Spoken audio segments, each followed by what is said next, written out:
Thank you so much for being here and for blessing us. And we got several questions, and so we're excited. And there should be the text on the screen. I don't know if we can get them at this point, but if you have a question, feel free to send those questions in. Definitely kind of wide-ranging. And so I want to start with a general question and then maybe work it more towards some of the things specifically that you talked about.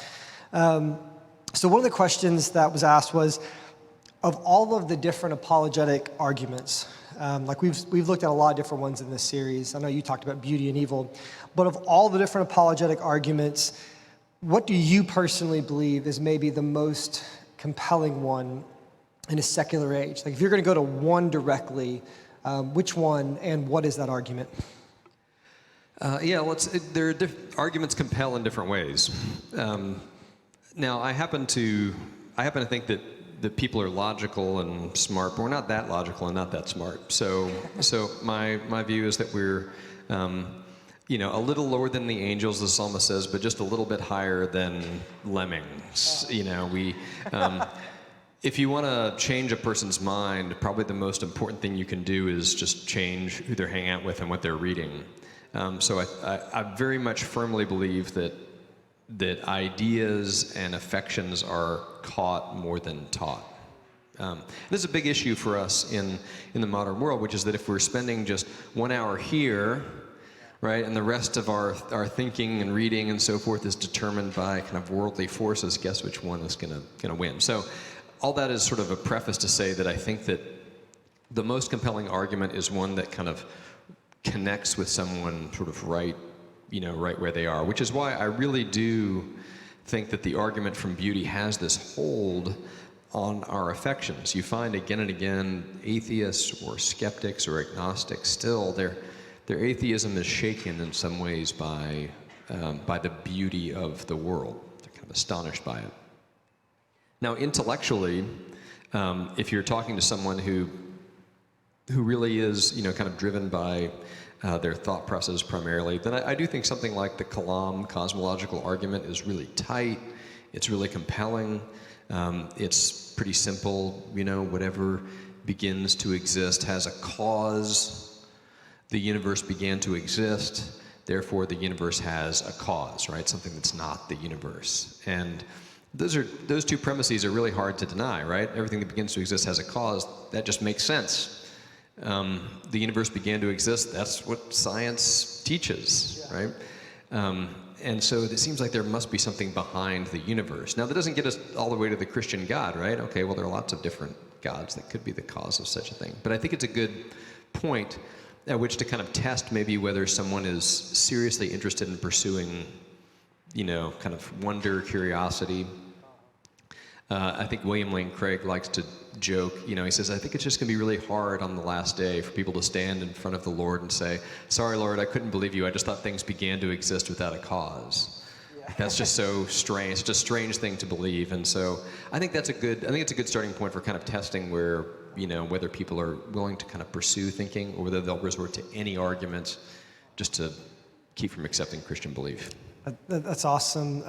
And so this kind of relates with that, but I think it's more of a kind of like a low-key relational note that when speaking to someone who is agnostic, what are some good questions to ask them? And so I guess really quick, maybe could you just define in your words, what does it mean to be agnostic? I don't want to assume that everyone here understands that term. What does it mean to be agnostic? And then number two, if you're just having a conversation with somebody and wanting to engage them, what are some questions that you think would be good to ask them? So agnostic, of course, meaning just not belief, so there meaning not, and then gnosis or whatever, referring to belief. So someone who's an agnostic is a person who's just, thinks there isn't sufficient evidence or just doesn't know, or this is a kind of an unknowable area. And so we're all agnostic about lots of things, right? I don't know what the top of Mount Everest smells like. It's possible for me to know that, but I'll never find out because I'll never climb it. So if you're talking to someone who's agnostic, of course you might want to inquire kind of what, why or what are you still looking for? I mean, is it that you've been searching for reasons, you find these reasons insufficient? Do you just think that this is kind of an unsolvable problem? So you may want to inquire a little bit more about why are you where you are? That's really the best place to start any kind of apologetics is, why do you believe that? Tell me about what you're thinking. Genuinely want to listen to what someone is saying. Make it seem like, and actually have it be that you want to know why this person believes what they do, instead of, I'm merely waiting for you to finish talking so I can pull out, well, have you heard of this? Deal with checkmate, this. Yeah, checkmate, atheist. So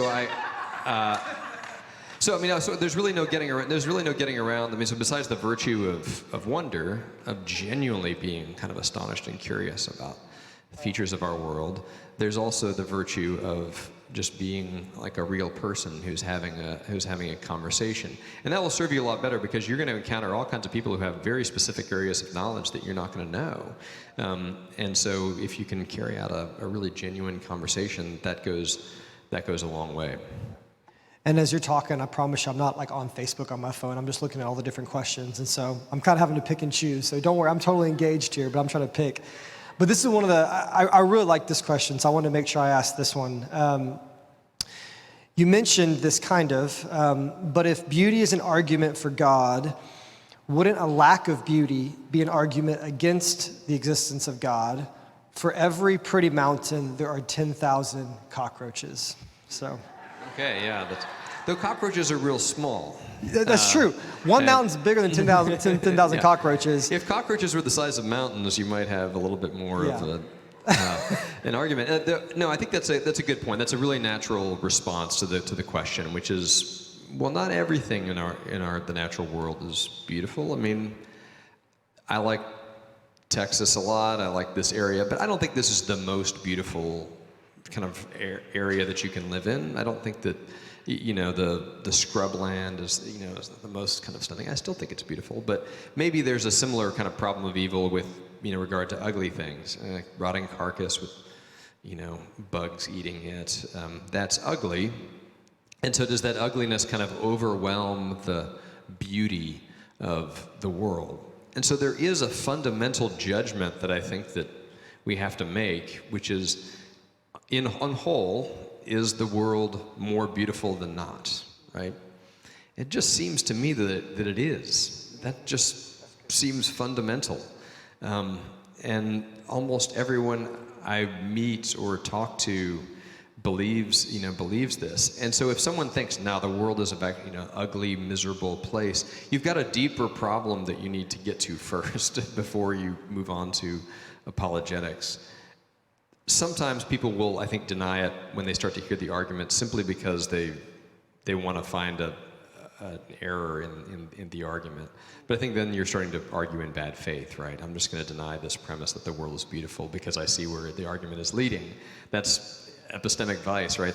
You're showing that you're not really serious about pursuing the truth when you do that kind of stuff. And so it seems to me that the world is extremely beautiful. I'm surrounded by lovely things, so much so that I become desensitized to that beauty, right?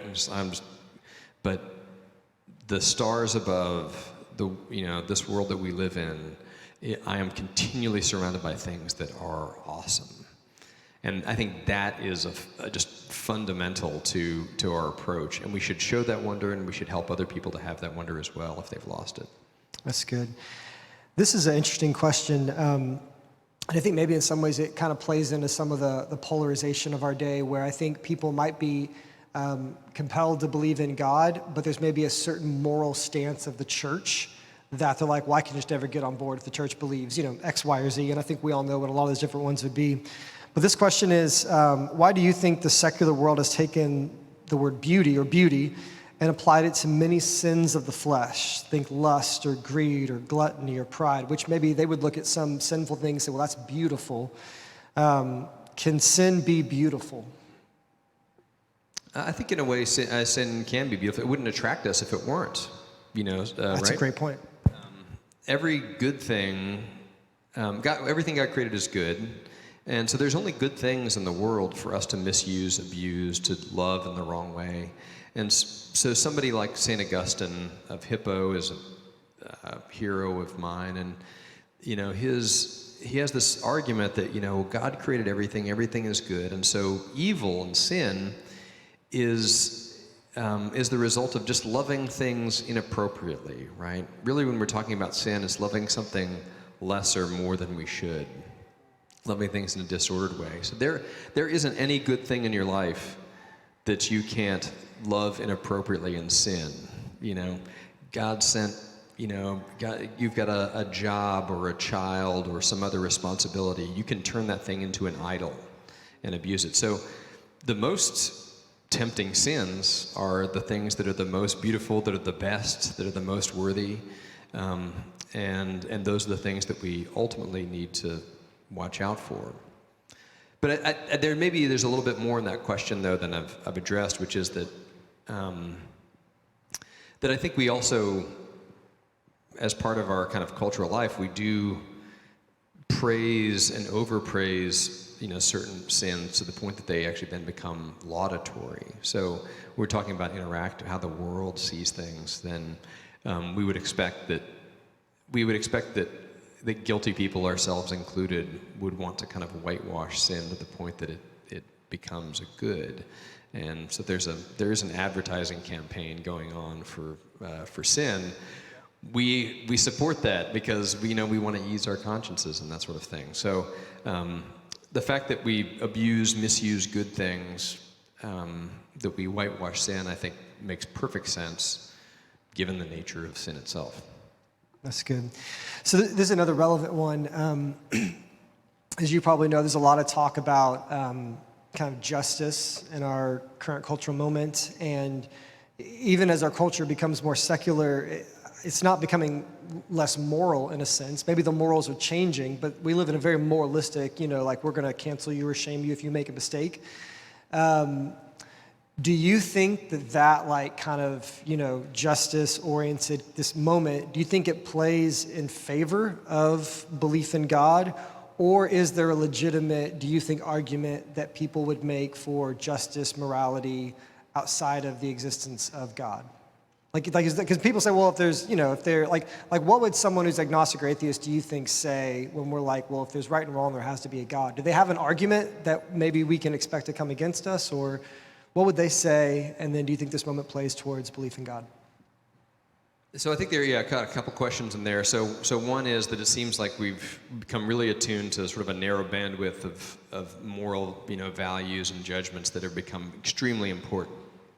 In many ways, I think it's good that we're, very attentive to the sin of racism. It's just kind of plagued, our nation, still haunts us, and it's good to attend to that and to eradicate that. I think what people are concerned about is that it does seem like we've kind of narrowed our focus to just an exclusive set of a very few things, to the exclusion of others. So a secular thinker that I've gotten a lot of value out of, his name is Jonathan Haidt, Haidt. He's taught various places. He talks about how the kind of traditional morality has like this, 5 or 6 different, major categories. So how you think about honoring authority, loyalty to your group, how well do you care for others, do you keep yourself pure or impure, do we act fairly or unfairly?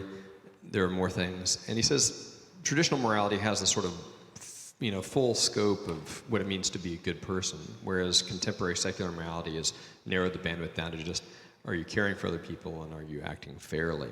And that explains a lot of why there's very kind of particular outrage on a certain set of things. So really concerned with how people treat each other, but not how they take care of themselves, for instance, right? So we used to live in a culture that it was almost harder on, say, suicide than it was on how you treated your servants, right? Well, that's a different cultural kind of perspective. That's a culture that's really concerned with not just how you treat other people, but how you care for the image of God in you. And whereas now you can do whatever you want to yourself, really matters if you're going to hurt someone else. And so I think that there's a shift that's happened away from a kind of a full spectrum of biblical morality that is unhelpful because it doesn't give us the kind of the complete picture. There's also, I kind of think people have a certain amount of moral outrage, and so if you have fewer sins, you're much harder on those things, right? So it's David Mamet says people are going to stand and applaud every season of the theater the same number of times. So, just kind of, we have a certain amount of, praise and blame in our system. And so if we have no longer a kind of the full spectrum of vocabulary of vice and virtue, then there's this concentration, and that's really unhelpful. So that's part one. But there's a second question that you're asking there as well. I guess just in general, do you believe that even though maybe it's not the full swath of what should be morality, the fact that there is some sense of moral impulse of right and wrong, do you think that plays in this moment towards belief and existence in God? Yeah, I think we should always say yes when someone is onto something. There's some tendency in apologetics to sort of threaten, people's belief. Well, you say you believe in right and wrong, but you don't believe in God, so you can't believe in that. You can argue that way. I tend to sort of say, you have this fundamental thing God put inside you, right? Part of the image of God, defaced as it is not completely erased. And so you still have some moral sentiments. And so what best explains those? Unguided natural evolution, does that explain why you have these moral sentiments adequately? Seems like it's deeper than that, right? Seems like there's something more fundamental. God put that in you, right? I think that we should say yes to the things that are there and lead people to the greater truth that makes sense of them. Mm-hmm. All right, so a few more. I'm really enjoying this. So can we give it up for Dr. Tallon? He's doing a great job. So I'm gonna kind of rapid fire these maybe because I want to make sure we get to these. Or take your time. If you got to head out, man, no judgment. I know Texans are going to be up in a little bit. So, what is the biggest struggle you've experienced in believing in God, and how did you overcome it? It was the problem of evil. Working on my PhD at the University of St. Andrews, and I was delving into just the depths of human wickedness and pain. And reading accounts from the Holocaust and stories of just wicked noblemen persecuting their people and all the kind of depths of human depravity. There were some days when I would come home and I just I wouldn't say this to my wife typically because it would distress her, but I just would feel like I just don't know how this is going to work. It just seems like too much. This doesn't seem like a world that God is sovereign over, right? And I would go to bed and give this up to God, and I'm going to go back in the office tomorrow morning and do some more reading and some more study and see if there's a way past this. And I think that was good for me to go through, to really wrestle with the problem, because I think people who brush over the issue are kind of haven't really grappled with it themselves. And so I have a lot more respect for someone who is angry because of injustice than a person who is dismissive of the injustice that they see around them. So to me, that's a really fundamental one. I think this question probably comes because you're a professor, and I think this is a personal question someone is asking, because we have a lot of thinkers in our church and people that are definitely philosophical. The question is, do you ever struggle with your faith being too academic or, just philosophical instead of relational? And so for a guy like as smart as you, do you ever wish do you feel like you excel in the relational part of your walk with God, or is that a challenge for you? Yeah. Do I ever struggle with my faith being too academic? Yes. Do I ever wish that I had my faith was not so much here, but it was also here and here? Yes. That's I think it's an issue, and it's something that we think about a lot, which is that Jesus says, love the Lord your God with your heart, soul, mind, and strength. He didn't say just with your mind. He didn't give us an either or. It's the whole thing, and God requires all of us. He owns every inch of creation and every inch of me, and I need to give that all to him. That's good. A few more. What would you, I've noticed this when I preach, where if I use a personal example, about a struggle that I went through, I noticed that if it's I had this problem, but I overcame it, God did something so good, and now I'm telling you the story, that tends to preach a lot better than I'm going through this awful time, I don't know how this is going to work out, but God's with me. If I stop there, that's not as like moving. You know, there's a compulsion that, like, I've heard it, what's it called? Triumphalism. I've heard like that kind of idea of like it's always got to be like that. But this question is, what would you say to someone who is struggling with either chronic pain or chronic suffering? Because it's one thing to say, well, this bad thing happened and it built my character and like, wow, look how good God is. But I know a lot of people struggle with like chronic physical pain, mental pain, emotional pain that may never go away in their life. What would you say to that person when they're thinking through the problem of evil? Like, is there a way that God is producing that character through an ongoing struggle?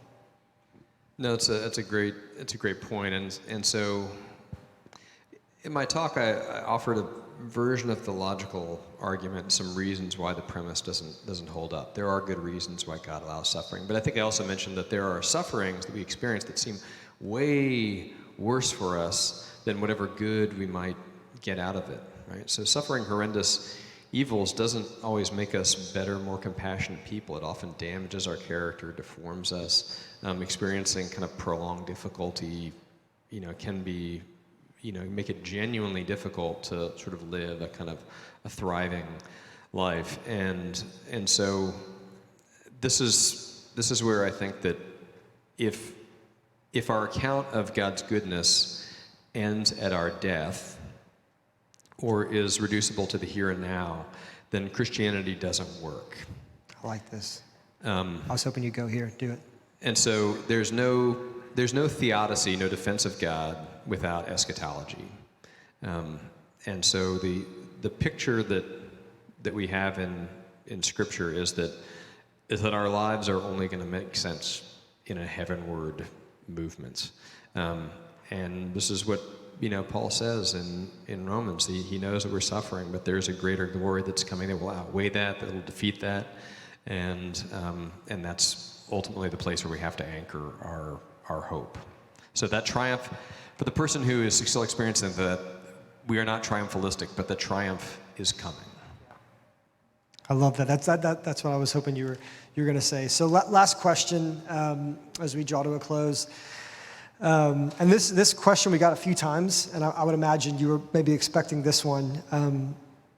God exists, or the claim or the argument that God exists, and the argument that the Christian God exists, or that Jesus is God, are two different things.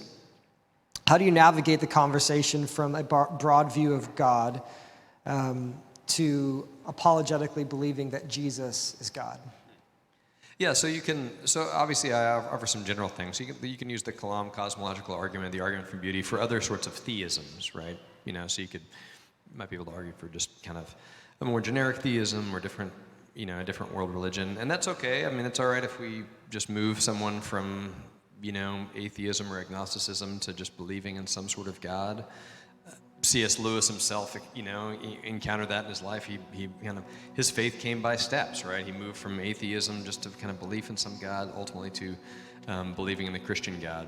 So there are some different things you can do. I mean, one is that people begin to kind of curious, you can just push them toward Scripture itself. We're talking about the Christian God behind the scenes here, but there are also arguments for Christianity itself. So if you're talking to an apologetically minded person, I think a good sort of next step, if they've come to believe in some sort of God, is then to talk about reasons why Jesus was raised from the dead, for instance. There are really good reasons to think that, the Christian faith would never have gotten off the ground if the resurrection event hadn't happened, right? Liars make bad martyrs. Pascal says, I only believe witnesses that are willing to have their throats slit. And that's the kind of witnesses that we have to the resurrection. Jesus' followers were persecuted, they were killed, they were disenfranchised economically, yet they firmly believed that something had happened, that their Messiah had been raised again. And so you can lead people into good arguments like that and move from the next step, from just believing in a God to believing in the God crucified and raised again. Dr. Tallon, this has been so helpful for us, and to see someone like you who has as width of a knowledge as you have to hear your faith and just your conviction that not only God exists, but that Jesus is God, definitely builds our faith. And so we're so thankful for you being here with us. Can we get up for him one more time today?